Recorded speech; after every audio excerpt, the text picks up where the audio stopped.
the kind of money spent, somebody told me 750 million naira that was paid in prosecution of Nnamdi Kanu. I'm talking about each day he comes 4 senior advocates and a team of lawyers that were used to prosecute Nnamdi Kanu. Now, if you watch those that are facing bandits and terrorism charges in the same Federal High Court, the people that are prosecuting them are coppers that are doing serving at Minister of Justice. The chambers of the Attorney General. Now, we decided to concentrate in the things that we are doing.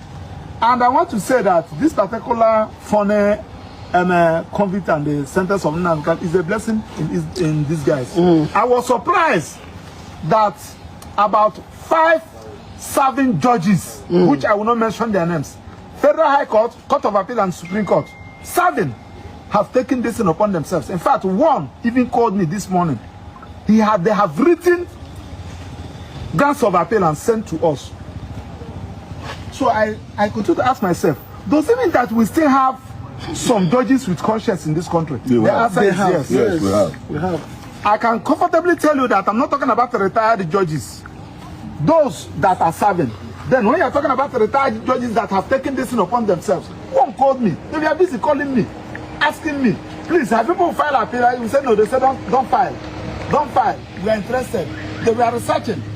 Professors, both here in Nigeria and abroad, they have taken it upon themselves. I said, sure. So, Nnamdi Kanu, people love you like this. Not Igbo, so from Yoruba nation, houses, those with conscience. Yes. Those who felt that, no, this thing cannot happen to this man.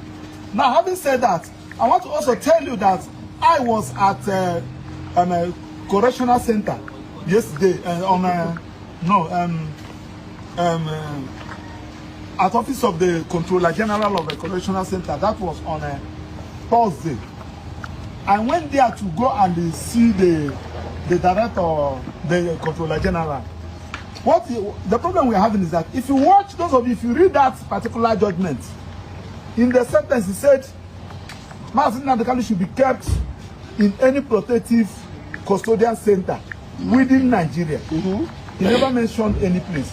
Now, the time we went to DSSS, because we went there, that was the sentence and the conviction and the sentence was done on the 20th. On the 21st, we went to that place. They told us that they have moved Nnamdi Kanu out. We asked them where. They said that we should go to their headquarters, DSSS headquarters. So, when we went to that place, they told us that we should not be coming here. That Nnamdi Kanu has been transferred to Sokoto. We said, how? We said that we should go and ask the correctional center that the thing is no longer in their power. Good and fine. We went to Sokoto. They said that the order is from court. We said no. The judgment did not specify that it was Sokoto. Why should you use your power to transfer in Sokoto? They said that we should go back to that court. We went to that court to apply to have the CTC of the remanding order. That particular CTC has not been given to us. Now, the correctional center now told me on Friday, though they have not replied my letter, I said, please, can you reply this thing? They said that the judge in the remand warrant mentioned Sokoto. This is mad inhumanity to man. This is wickedness to the highest order. The question Nigerians are asking, including those with conscience here, why Sokoto? You know that this man has interlocutory appeal against your ruling and their judgment, which he filed by himself at the Court of Appeal. He also filed some motions at the Supreme Court. The day he went to Supreme Court, people saw how people with conscience left to their work and they were hailing him, encouraging him that he shall overcome. Now, on what basis are you taking him to Sokoto? Now, we are not asking. Today is the 15th. So today is 15th. By next week, now that Sunday will make it 20 a complete 1 month. This convict and the sentence was done. Now, Nnamdi Kanu has lost all these days. He has not filed his appeal. Because one, he is representing himself on record.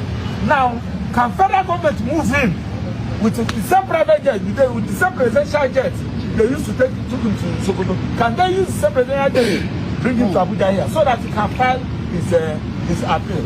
But the way I'm saying this, and for those of you who are asking that you have not seen me, we are working, we are following everything legally, and also want to thank the people of the Southeast, the Igbos.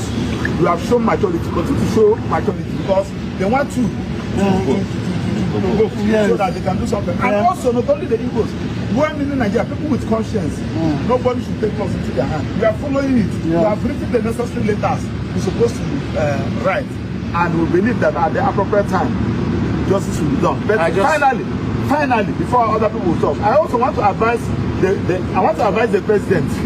I want to advise the president.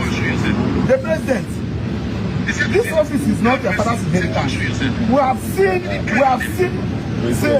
presidents come and go. They have been there right from Zike, for one, and all of them, both military and civilian.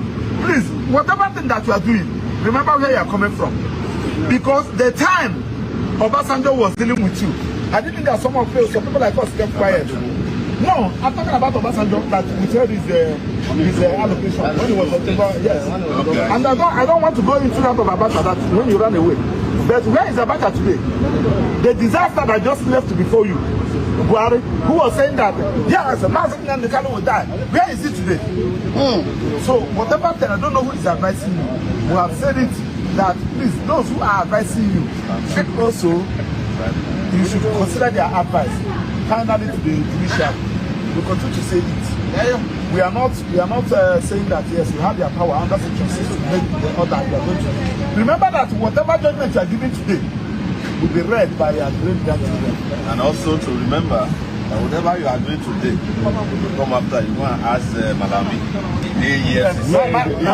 Malami is in EFCC calling human rights. He will eat Nnamdi Kanu is telling Malami, why are you crying? They are doing what you talk about.